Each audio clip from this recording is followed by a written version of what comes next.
ಪ್ರತಿಯೊಬ್ಬರು ಅವನಿಗೆ ಸಾವು ಸಂಭವಿಸಲ್ಲ. ಆದರೆ ಇದು ನಿಜ ಅಲ್ಲ. ಯಾಕಂದರೆ ವಿಷ್ಣು ಪುರಾಣ ಹಾಗೂ ಶಿವಪುರಾಣದಲ್ಲಿ ಶಿವನ ಜನ್ಮದ ಕುರಿತು ಉಲ್ಲೇಖಗಳಿವೆ.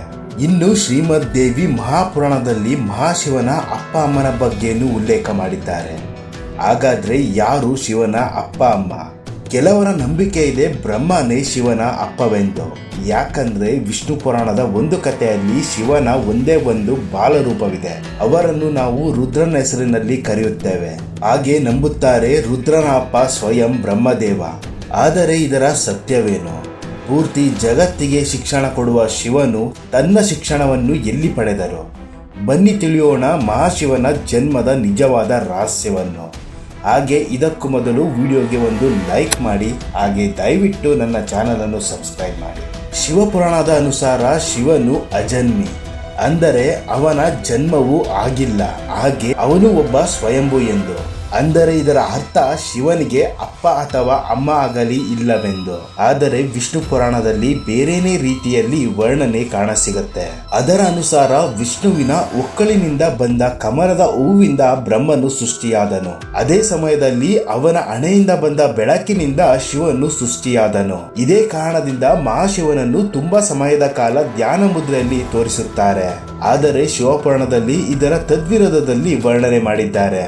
ಅದರ ಪ್ರಕಾರ ಒಮ್ಮೆ ಶಿವನು ತನ್ನ ಮೊಣಕಾಲುಗಳನ್ನು ಉಜ್ಜುತ್ತಿದ್ದಾಗ ಅವನ ಮೊಣಕಾಲುಗಳ ಮೇಲಿನ ಮಣ್ಣಿನಿಂದ ಶ್ರೀಹರಿ ವಿಷ್ಣು ಜನಿಸಿದರು. ಹೀಗೆ ನೋಡಿದರೆ ಈ ಎರಡು ಪುರಾಣದಲ್ಲಿ ಬೇರೆ ಬೇರೆ ರೀತಿಯಲ್ಲಿ ವರ್ಣನೆ ಮಾಡಿದ್ದಾರೆ. ಆದರೆ ವಿಷ್ಣು ಪುರಾಣದ ಇನ್ನೊಂದು ಕಥೆಯ ಅನುಸಾರ ಬ್ರಹ್ಮನೇ ಶಿವನ ಅಪ್ಪವೆಂದು. ಇದು ನಿಜಾನ? ಬನ್ನಿ ತಿಳಿಯೋಣ ಇದರ ಸತ್ಯವನ್ನು.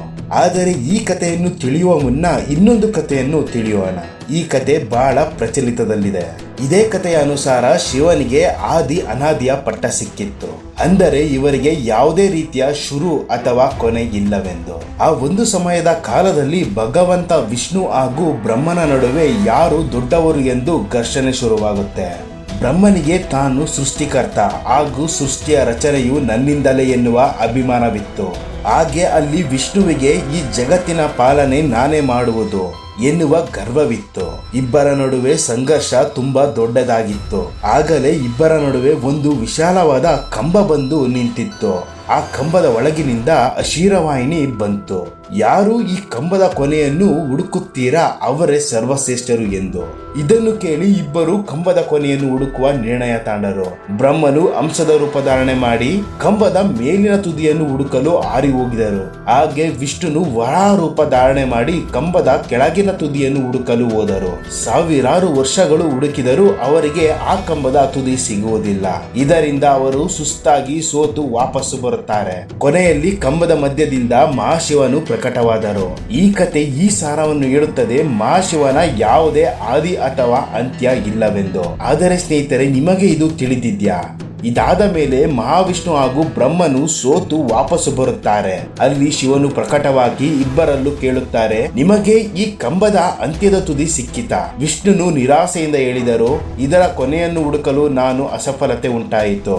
ಆದರೆ ಬ್ರಹ್ಮನು ಸುಳ್ಳು ಹೇಳುತ್ತಾರೆ, ನಾನು ಈ ಕಂಬದ ಕೊನೆಯನ್ನು ಹುಡುಕಿದೆ ಎಂದು. ಈ ಮಾತನ್ನು ಕೇಳಿ ಮಹಾಶಿವನಿಗೆ ತುಂಬಾ ಸಿಟ್ಟು ಬಂದಿತ್ತು. ಹಾಗೆ ಬ್ರಹ್ಮನಿಗೆ ಶಾಪ ಕೊಟ್ಟರು, ಇಂದಿನಿಂದ ನಿನಗೆ ಭೂಮಿಯಲ್ಲಿ ಯಾವುದೇ ಪೂಜೆ ಸಲ್ಲುವುದಿಲ್ಲ. ಇದೇ ಕಾರಣ ಇಂದಿಗೂ ಕೂಡ ಬ್ರಹ್ಮನ ಯಾವುದೇ ತುಂಬಾ ದೇವಾಲಯವಿಲ್ಲ. ಹಾಗೆ ಯಾರು ಕೂಡ ಅವರಿಗೆ ಪೂಜಿಸುವುದಿಲ್ಲ. ಹಾಗೆ ಸ್ನೇಹಿತರೆ, ಇದರ ಹಿಂದೆ ಇನ್ನೊಂದು ಕಥೆ ಇದೆ. ಭಗವಂತ ಬ್ರಹ್ಮ ಹಾಗೂ ಅವರ ಮಗಳ ನಡುವೆ ಜೋಡಣೆಯಾಗಿದೆ. ಈ ಪುರಾಣದ ಕಥೆಯನ್ನು ಕೇಳಬೇಕೆಂದರೆ ಈ ವಿಡಿಯೋ ಮೇಲಿರೋ ಐ ಐಕಾನ್ ಮೇಲೆ ಕ್ಲಿಕ್ ಮಾಡಿ ಅಥವಾ ವಿಡಿಯೋ ಕೊನೆಯಲ್ಲಿ ಚೆಕ್ ಮಾಡಿ. ಈಗ ನಾವು ಇದನ್ನು ತಿಳಿಯೋಣ, ಶಿವನನ್ನು ಬ್ರಹ್ಮನ ಪುತ್ರನೆಂದು ಯಾಕೆ ಕರೆಯುತ್ತಾರೆ? ಇದರ ಹಿಂದಿರುವ ನಿಜವಾದರೂ ಏನು? ಬನ್ನಿ ಈ ಕಥೆಯನ್ನು ಕೂಡ ತಿಳಿಯೋಣ.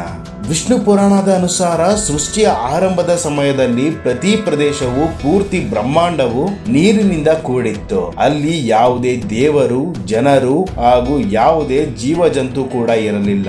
ಕೇವಲ ವಿಷ್ಣು ಮಾತ್ರ ಕ್ಷೀರಸಾಗರದಲ್ಲಿ ಶೇಷನಾಗನ ಜೊತೆ ವಿಶ್ರಾಂತಿಯನ್ನು ತಾಳುತ್ತಿದ್ದರು. ಹಾಗೆ ಅವರ ಒಕ್ಕುಳದಿಂದ ಹೊರಬಂದ ಕಮಲದಿಂದ ಬ್ರಹ್ಮನು ಉದ್ಭವರಾದರು. ಅದಾದ ಮೇಲೆ ಬ್ರಹ್ಮ ಹಾಗೂ ವಿಷ್ಣುನು ಈ ಸೃಷ್ಟಿಯ ಉದ್ಭವ ಹಾಗೂ ರಚನೆಯ ವಿಷಯದಲ್ಲಿ ಮಾತನಾಡುತ್ತಿದ್ದರು. ಮಾಡುತ್ತಿದ್ದರು. ಇದೇ ಸಮಯದಲ್ಲಿ ಮಹಾಶಿವನು ಅಲ್ಲಿಗೆ ಪ್ರಕಟವಾಗುತ್ತಾರೆ. ಶಿವನು ಪ್ರಕಟವಾದ ನಂತರ ಬ್ರಹ್ಮನು ಅವರನ್ನು ಕಂಡುಹಿಡಿಯುವಲ್ಲಿ ಅಸಫಲತೆ ಕಂಡರು. ಆಗ ಶಿವನಿಗೆ ಕೋಪ ಬಂದು ಅಲ್ಲಿಂದ ಹೋದರು. ಆಗ ವಿಷ್ಣುನು ಬ್ರಹ್ಮನಿಗೆ ದಿವ್ಯ ದೃಷ್ಟಿ ಕೊಟ್ಟರು. ಇದಾದ ಮೇಲೆ ಅವರ ತಪ್ಪಿನ ಅರಿವಾಯಿತು. ಆಗ ಬ್ರಹ್ಮನು ಶಿವನಲ್ಲಿ ಕ್ಷಮೆ ಕೇಳಿದರು. ಆಗ ಅವರಲ್ಲಿ ಒಂದು ವರದಾನವನ್ನು ಕೂಡ ಕೇಳಿದರು, ನನ್ನ ಮಗನ ರೂಪದಲ್ಲಿ ಜನ್ಮ ತಾಳಿ ಎಂದು. ಮಹಾಶಿವನು ಬ್ರಹ್ಮನ ಪ್ರಾರ್ಥನೆಯನ್ನು ಸ್ವೀಕರಿಸಿ ಆಶೀರ್ವಾದ ಮಾಡಿದರು. ಸಾವಿರಾರು ವರ್ಷ ಆದ ನಂತರ ಬ್ರಹ್ಮನು ಈ ಸೃಷ್ಟಿಯ ರಚನೆಯನ್ನು ಶುರು ಮಾಡಿದರು. ಆಗ ಅವರಿಗೆ ಒಂದು ಮಗುವಿನ ಅವಶ್ಯಕತೆ ಉಂಟಾಯಿತು. ಆಗ ಮಹಾಶಿವನ ಆಶೀರ್ವಾದದ ನೆನಪಾಯಿತು.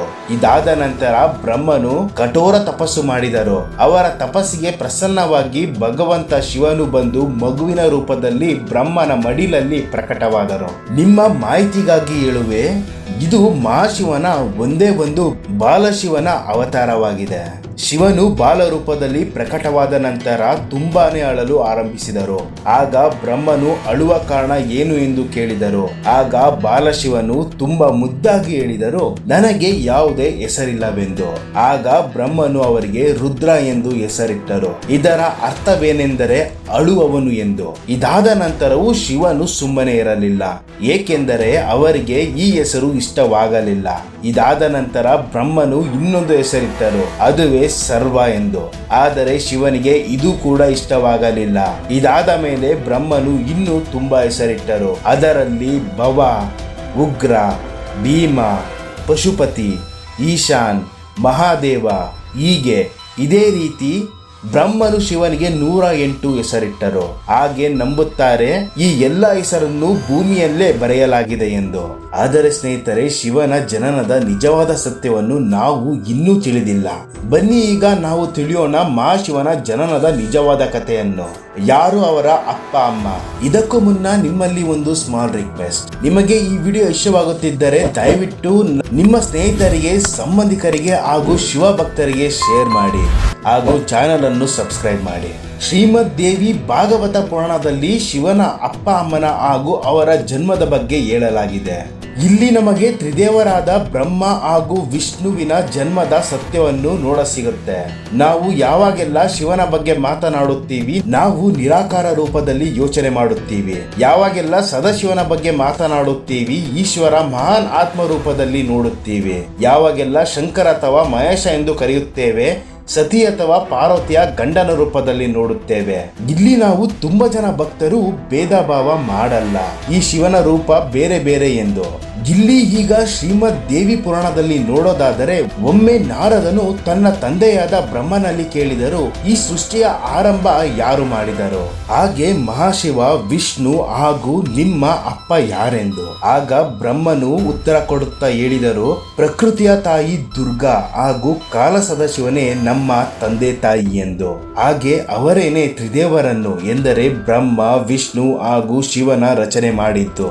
ಶಿವಪುರಾಣದ ಅನುಸಾರವು ಕಾಲ ಸದಾಶಿವ ಹಾಗೂ ಪರಾಶಕ್ತಿ ಅಂಬಿಕಾನೇ ಶಿವನ ತಂದೆ ತಾಯಿ ಎಂದು ಉಲ್ಲೇಖವಿದೆ. ಹಾಗೆ ಇವರೆಲ್ಲರಲ್ಲಿ ಶ್ರೇಷ್ಠರು ಕಾಲ ಸದಾಶಿವ, ಯಾಕಂದ್ರೆ ಅವರೇನೆ ಪರಾಶಕ್ತಿ ಅಂಬಿಕಾಳನ್ನು ರಚನೆ ಮಾಡಿದ್ದು. ಅವರಿಗೆ 8 ಭುಜಗಳಿದ್ದವು. ಹಾಗೆ ಅವಳಿಗೆ ಪ್ರಕೃತಿ ರೂಪಿ ತಾಯಿ ದುರ್ಗಾ ಭವಾನಿ ಎಂದು ಕರೆದರು. ತುಂಬಾ ಪ್ರಾಚೀನ ಕಾಲದ ಸಮಯ. ಆ ಸಮಯದಲ್ಲಿ ಏನೂ ಇರಲಿಲ್ಲ, ಎಂದರೆ ಆಕಾಶವಾಗಲಿ ಭೂಮಿಯಾಗಲಿ ಅಥವಾ ಜೀವನ. ಆ ಸಮಯದಲ್ಲಿ ಒಂದೇ ಶಕ್ತಿ ಇದ್ದದ್ದು, ಕಾಲರೂಪ ಸದಾಶಿವ. ಅವರೇ ಆದಿ ಪರಮೇಶ್ವರ. ಅವರಿಂದಾನೇ ಪ್ರತಿಯೊಂದು ಉತ್ಪನ್ನವಾಯಿತು. ಸದಾಶಿವನ ಜೊತೆಯಲ್ಲಿ ದುರ್ಗಾ ತಾಯಿಯೂ ಇದ್ದಳು. ಇಬ್ಬರು ಸೇರಿ ಕಾಶಿಯ ಆನಂದದ ವನದಲ್ಲಿ ಯೋಚನೆ ಮಾಡುತ್ತಿದ್ದರು. ಒಂದು ದಿನ ಇಬ್ಬರ ಮನಸ್ಸಿನಲ್ಲೂ ಒಂದು ವಿಚಾರ ಬಂತು, ಈ ಬ್ರಹ್ಮಾಂಡದಲ್ಲಿ ಇನ್ನೂ ಕೆಲವು ಪ್ರಾಣಿಗಳನ್ನು ರಚನೆ ಮಾಡಬೇಕು, ಆಗಲೇ ಈ ಸೃಷ್ಟಿಯ ವಿಸ್ತರಣೆ ಆಗಲು ಸಾಧ್ಯ. ಅವರು ಯೋಚನೆ ಮಾಡಿದರು, ಈ ಸೃಷ್ಟಿಯ ಜವಾಬ್ದಾರಿ ತಾಣಲು ಯಾರನ್ನಾದರೂ ಪುರುಷರನ್ನು ರಚನೆ ಮಾಡಬೇಕೆಂದು.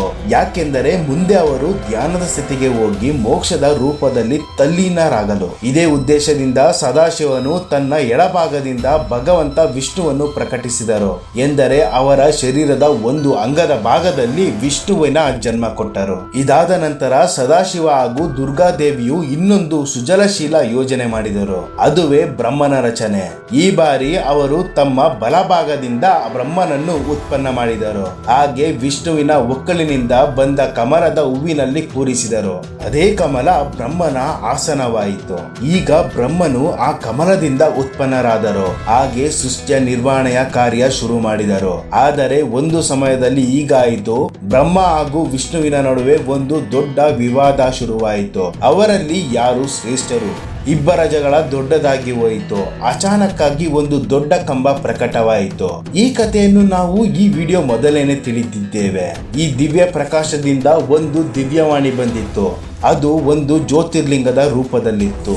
ಅವರು ಮಹಾವಿಷ್ಣು ಹಾಗೂ ಬ್ರಹ್ಮನಲ್ಲಿ ಹೇಳಿದರು, ಮಕ್ಕಳೇ, ನೀವಿಬ್ಬರು ತುಂಬಾ ತಪಸ್ಸು ಮಾಡಿದ್ದೀರಾ. ಇದೇ ಕಾರಣದಿಂದ ನೀವಿಬ್ಬರು ಈ ಎರಡು ವಿಷಯಗಳ ಕೆಲಸವನ್ನು ನಿಯೋಜಿಸಿದ್ದೇನೆ. ಒಂದು ಸೃಷ್ಟಿಯ ಕಾರ್ಯ, ಅಂದರೆ ಜನ್ಮ ಕೊಡುವುದು ಬ್ರಹ್ಮನ ಕೆಲಸ. ಹಾಗೆ ಇನ್ನೊಂದು ನಿಭಾಯಿಸುವ ಕೆಲಸ, ಅಂದರೆ ಸೃಷ್ಟಿಯನ್ನು ನೋಡಿಕೊಳ್ಳುವುದು, ಇದು ವಿಷ್ಣುವಿನ ಕೆಲಸ. ಇದೇ ಪ್ರಕಾರ ನನ್ನ ಇನ್ನೊಂದು ರೂಪವಿದೆ, ರುದ್ರ. ಅದರಿಂದ ನಾನು ಸಂಹಾರ, ಅಂದರೆ ವಿನಾಶದ ಕಾರ್ಯಗಳಿಗೆ ಉತ್ಪನ್ನನಾಗಿದ್ದೇನೆ. ಆದರೆ ಕಾಲ ಸದಾಶಿವನು ಇದನ್ನು ಸೃಷ್ಟಿ ಮಾಡಿದರು. ಒಂದು ಕಾರ್ಯವಿದೆ, ಅದು ಯಾರಿಂದಲೂ ಮಾಡಲು ಸಾಧ್ಯವಿಲ್ಲ. ಅದನ್ನು ಕೇವಲ ಸದಾಶಿವನೇ ಮಾಡಬಹುದಾಗಿದೆ. ಹಾಗೆ ಸದಾಶಿವನು ಹೇಳಿದರು, ರುದ್ರನು ನನ್ನ ರೀತಿಯೇ ಇರುವನು. ಅವನು ನನ್ನ ರೀತಿಯೇ ವಸ್ತ್ರ ಹಾಕುತ್ತಾನೆ, ನನ್ನ ರೀತಿಯೇ ವಾಹನದಲ್ಲಿ ಹೋಗುತ್ತಾನೆ.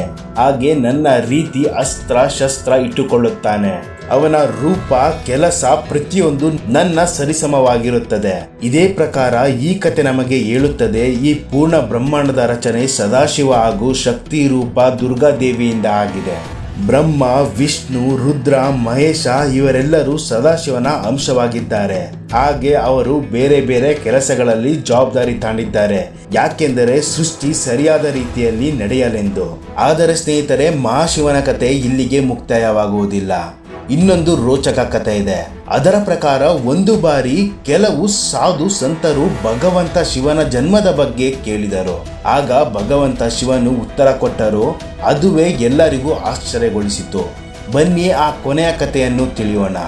ಒಂದು ಬಾರಿ ಋಷಿಗಳು ಹಾಗೂ ಮುನಿಯವರಿಗೆ ಈ ಪ್ರಶ್ನೆ ಮೂಡುತ್ತೆ, ಹಾಗಾದ್ರೆ ಭಗವಂತ ಶಂಕರನ ಅಪ್ಪ ಯಾರೆಂದು. ಈ ಪ್ರಶ್ನೆಯನ್ನು ಅವರು ಮಹಾಶಿವನಲ್ಲೇ ಕೇಳಿದರು.